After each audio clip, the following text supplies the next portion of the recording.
Hello to all of our listeners, and welcome back to The Parent Solution, your one-stop shop for all things educational.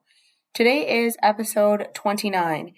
I'm your host, Kimberly, and today, as I promised last week, I'm talking about a controversial sort of challenge that I see in today's society for not only students, but occasionally for parents and adults as well.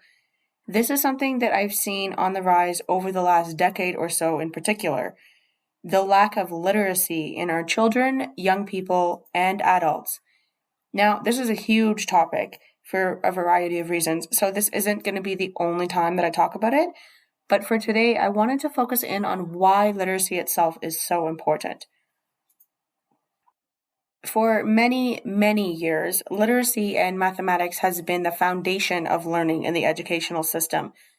In recent times, people may want to ignore the benefits of literacy just because of the way that our world is with social media and video editing and everything else that comes along with the audiographic side of the world.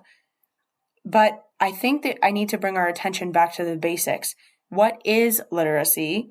Is there value in literacy? And just how important is literacy for children in our world today?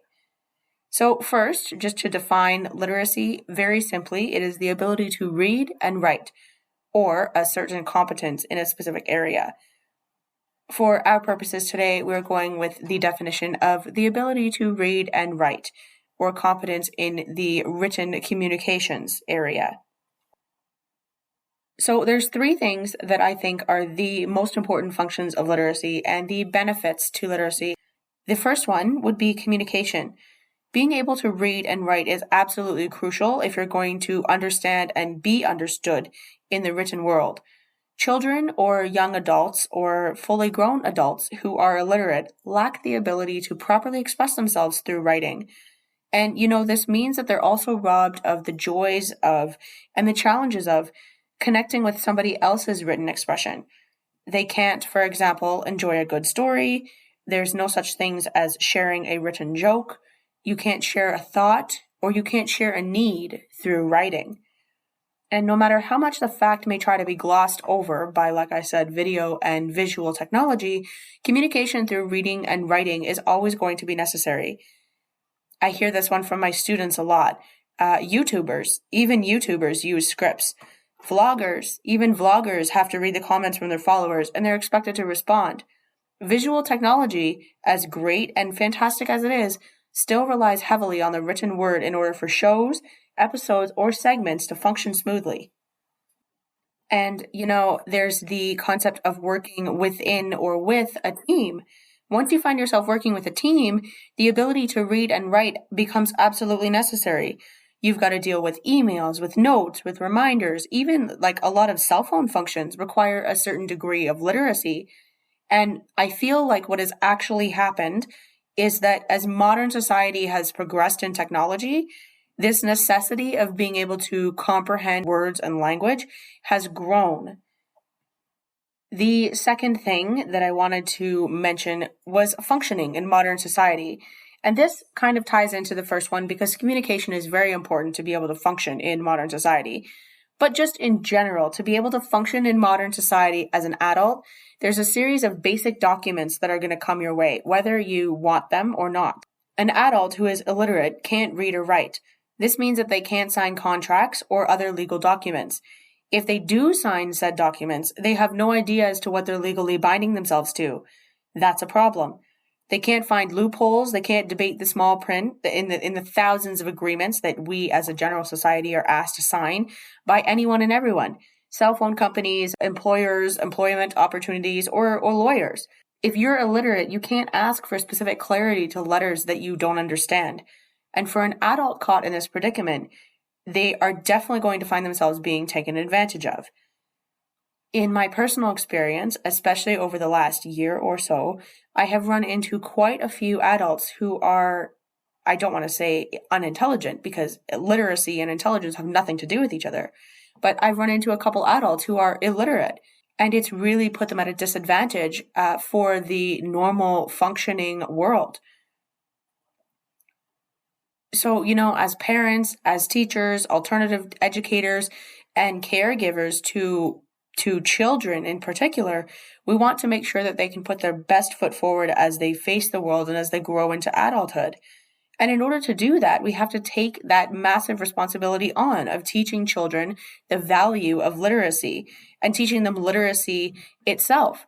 This kind of thing begins with pointing out words that children come across in their everyday lives.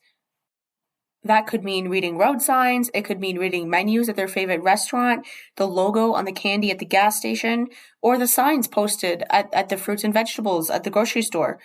If you place emphasis on the simple usage of words in a normal day, children will from a very, very young age learn the importance of language in the world around them, and they'll be interested in learning language itself. The third thing that I wanted to discuss is self-confidence. This one is massive because the child who is illiterate is going to grow into an adult who lacks self-confidence because of their inability to process and understand the written word. Being unable to read and write, it substantially threatens a person's potential because there's so many areas in life that require us to be able to put our thoughts into words. In order to work in any sort of professional career, there are written demands that have to be met. You have to have drafts of work that need to be created or approved by a manager or a client. There's a certain level of confidence needed to present ideas to these people. And assurance in one's own level of work comes from the knowledge of the value of the piece that's being produced. If someone's not sure about the professionalism of their work, then that lack of confidence comes through in their presentation. Basic issues such as not understanding instructions or not knowing expectations, that kind of thing becomes an unavoidable problem if the person is illiterate. And we can see an obvious drop in self-confidence.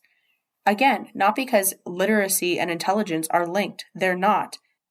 People who are illiterate are actually some of the smartest people out there because they've learned to survive in a world based on audio or visual cues. But it doesn't mean that literacy is not important. If you're illiterate, you're at a severe, severe disadvantage.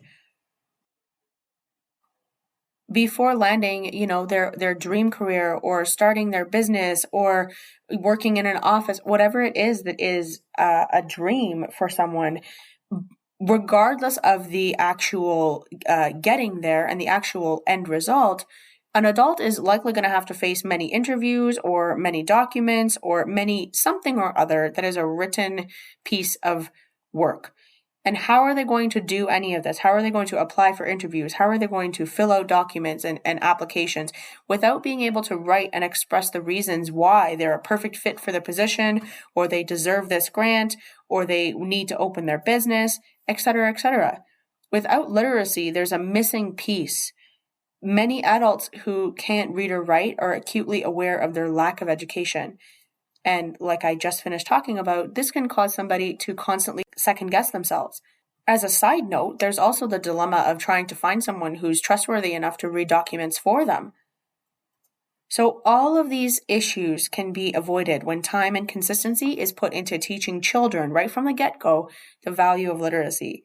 Not only are they going to become confident adults who can advance in modern society, but they can continue to grow their skills to become effective communicators who can expertly bring their point across to a variety of readers. While there's no exact and concrete solution here, I hope that I've impressed upon you the importance of quality literacy skills and that this episode has inspired you to take your own literacy to the next level, or to perhaps look into your children's literacy levels and what you can do to improve them. That's definitely going to be a future episode. If you have any comments or questions, you can always find me on social media. It's Star Students on Facebook and LinkedIn, or starstudents.learning on Instagram.